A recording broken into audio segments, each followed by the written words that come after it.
Цивилёва Светлана, ученица 24-й школы города Сыктывкара, 8 А класс, повесть Гоголя «Шинель».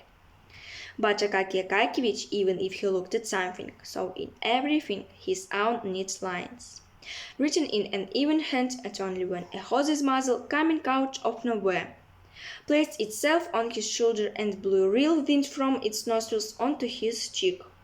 Only then would he notice that he was not in the middle of a line, but rather in the middle of the street.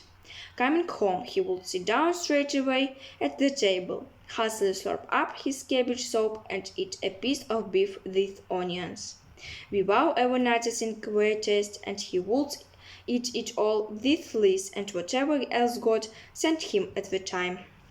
Noticing that his stomach was full, he would get up from the table, take out a bottle of ink, and copy documents he had brought home. If there chanced to be none, he made copies especially for his own pleasure, particularly if the document was distinguished not by the beauty of its style, but by its being addressed to some new or important person.